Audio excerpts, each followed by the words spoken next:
proceeds from a way of life that delights in God's Word, that really both begins and ends in kissing the Son or submitting to the rule of Jesus.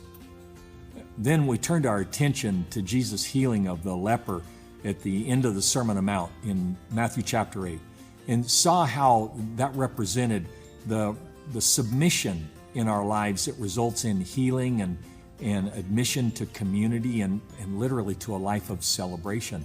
Again, that happiness we saw in Psalms 1 and 2.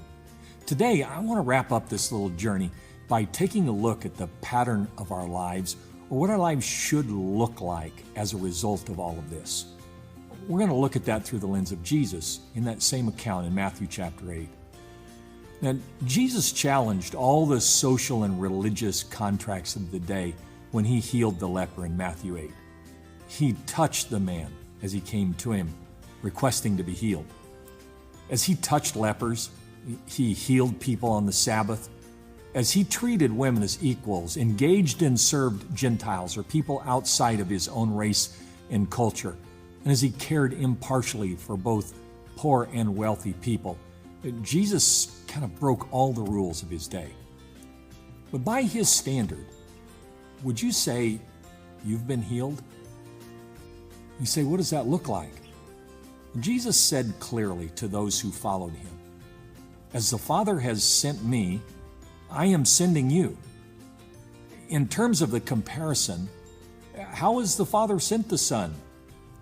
Well, Paul answered that question this way in Romans chapter 5. He said, "Very rarely will anyone die for a righteous person, though for a good person someone might possibly dare to die. But God demonstrates his own love for us in this: while we were sinners, Christ died for us."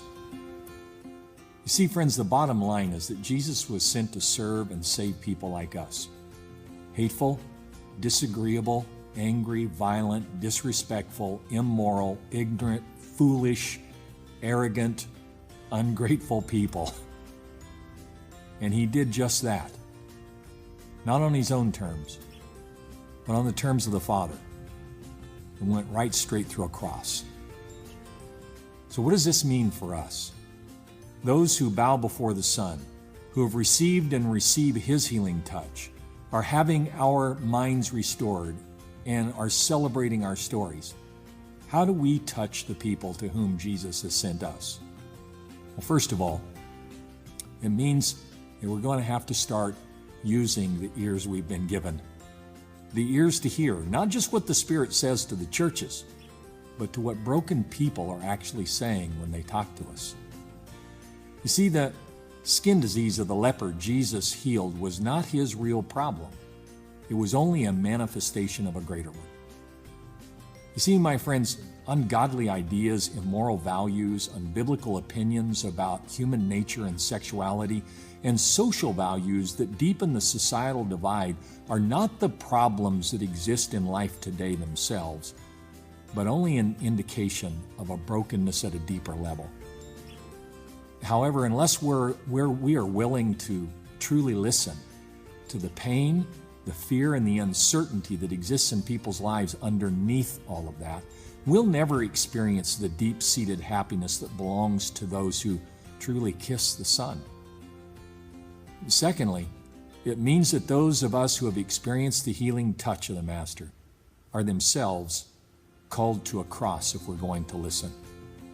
To engage people of the world in which we live, we must be willing to give up, to surrender, and offer our lives to the Lord as a gift through which he can touch those around us.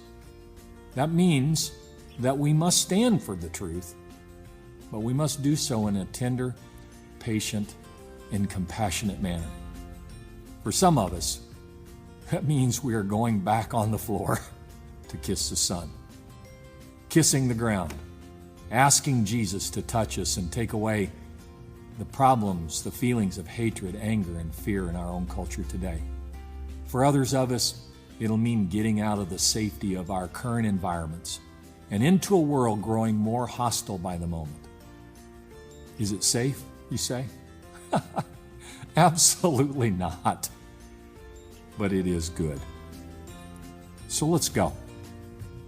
First to the feet of Jesus, to kiss the Son. Then to those around us, to love them by listening to them, even those who might threaten us most. And you know what? I look forward to seeing you there. I love you. God bless. I'll see you tomorrow.